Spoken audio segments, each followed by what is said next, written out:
Gadis India ini, karena dia tidak tahu bahasa Inggris, tidak hanya mendapat tugas dari putrinya sepanjang hari, juga diejek oleh suaminya karena dilahirkan hanya layak menjadi pengasuh. English is a Small Story menceritakan tentang seorang gadis yang sangat tangguh. Tuhan pergi ke pertemuan orang tua guru hari ini. Semua orang dengan antusias menyambutnya, tetapi dia tidak mengatakan sepatah kata pun. Hanya tersenyum. Putrinya melihat penampilan ibunya dan membencinya. Keduanya berjalan di lorong. Anak itu sengaja pergi agak jauh, karena takut orang lain tahu itu ibunya. Pertemuan berakhir. Guru memanggil ibu dan anak ke kantor, terus-menerus berbicara tentang kinerja anak child. Akhirnya Tuhan mengatakan kalimat pertama, "Bisakah kamu berbicara bahasa India? Saya tidak mengerti bahasa Inggris." Guru tersenyum malu-malu, putrinya kesal. Dalam perjalanan pulang, dia menyalahkan ibunya. "Apa yang kamu lakukan di sini tanpa tahu bahasa Inggris, membuatku sangat malu."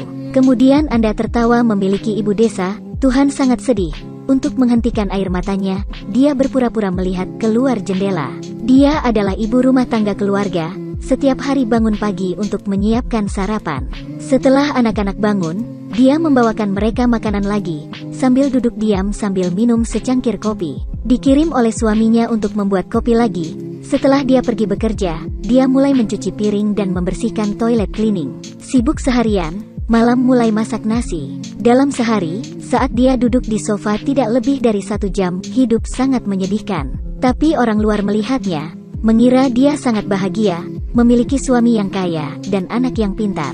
Apa yang lebih tidak memuaskan, tetapi hanya dia yang mengerti. Semua orang di rumah berbicara bahasa Inggris. Ingin lebih mulia, untuk orang buta seperti Tuhan, saya hanya bisa duduk di sebelahnya seperti orang bodoh. Satu-satunya hal yang memberinya penghiburan adalah memanggang, baru kemudian dia memiliki kepercayaan diri. Tetapi keuntungan ini dikatakan oleh suaminya tidak berguna. Ia sering menasehati anaknya, kalau tidak belajar dengan benar, tidak bisa bahasa Inggris, kedepannya hanya bisa membuat kue. Kata-kata ini membuat Tuhan sangat malu. Nasib menjadi seorang suami, tetapi memarahi ibu dan anak-anak di depan mereka. Wanita dalam keluarga ini tidak memiliki status. Tuhan tidak berani melakukan serangan balik, hanya bisa bertahan. Hari ini, cucu perempuan saya di New York menelepon kembali, mengatakan bahwa dia akan menikah, dan ingin Tuhan datang lebih dulu untuk membantu. New York kan bisa bahasa Inggris, nggak ngerti bahasa kayak dia, jadi dia nggak mau ke tempat asing, kata suaminya. Duduk di pesawat tapi gak jalan kemana-mana. Siapa bilang gak ngerti bahasa? Worth it. Setelah ngobrol, mereka tidur lagi. Tuhan sangat sedih dalam hatinya. Menjadi keluarga, apakah karena dia tidak tahu bahasa Inggris, tetapi pantas dimarahi? Dia naik pesawat sendirian, dia punya masalah, makanannya disita. Dia naik pesawat sendirian, dia punya masalah, makanannya disita, karena dia tidak bisa bahasa Inggris. Jadi saya tidak tahu harus berkata apa ketika saya haus. Untungnya saya memiliki paman di sisi saya untuk membantu saya dan menonton film bahasa Inggris bersamanya. Setiap kalimat diterjemahkan untuk bantuan. Orang asing lebih baik daripada anggota keluarga. Hatinya sedikit sedih. Sesampainya di New York, keluarga keponakannya dengan antusias menyambutnya, mengajaknya berbelanja dan menikmati pemandangan. Setiap hari Tuhan sangat senang.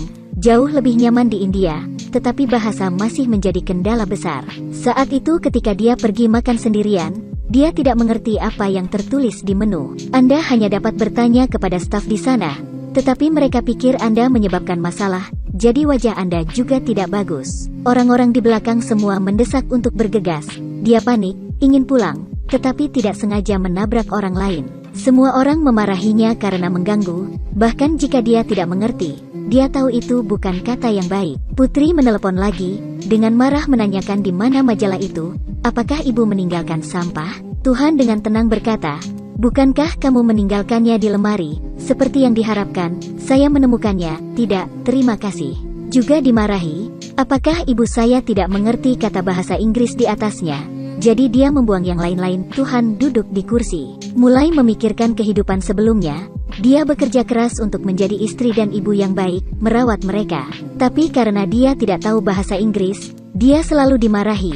Hidup selama 10 tahun untuk keluarganya, sekarang dia akan hidup untuk dirinya sendiri sekali. Langkah pertama untuk mengubah dirinya adalah belajar bahasa Inggris. Awalnya dia masih agak mencela diri sendiri, takut orang akan menertawakannya. Tapi mereka sangat ramah, toh mereka tidak tahu bahasa Inggris.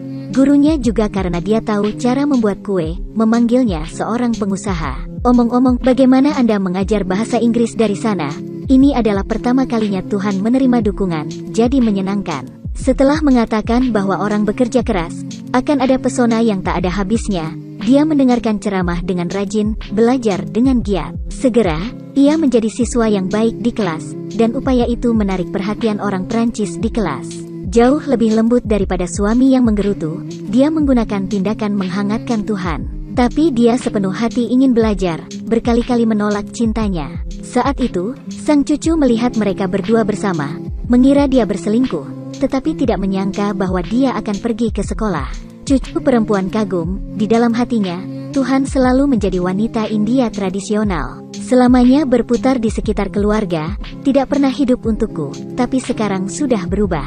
Cucu memutuskan untuk membantu Tuhan. Pada hari pernikahan, mengundang semua teman sekelasnya untuk datang. Pergi ke pertunjukan kerabat untuk berbicara, juga mengundang Tuhan untuk datang. Tetapi masih belum punya waktu untuk mengatakan apa-apa. Sang suami berdiri lebih dulu, mengatakan dengan jelas bahwa istri saya tidak pandai bahasa Inggris. Tetapi kali ini dia tidak mendengarkan lagi. Tapi berdiri, menggunakan bahasa Inggris tidak terlalu lancar tetapi dengan tulus mengatakan, ingin mempertahankan pernikahan. Perlu pengertian antara orang-orang karena hanya anggota keluarga yang tidak akan menertawakan Anda, akan memberi Anda kesetaraan dan rasa hormat. Semua orang tersentuh, hanya putri dan suami yang tidak nyaman. Di hati Tuhan, mereka lebih penting daripada siapapun. Tetapi mereka berdua, selalu menganggapnya tidak dalam bahasa Inggris. Mereka tahu bahwa mereka tidak layak menjadi keluarga. Lalu, letakkan mata mengejek, gunakan tatapan penuh kasih pada wanita di depanmu. Cerita berakhir di sini, orang sama, tidak ada yang lebih mulia dari orang lain.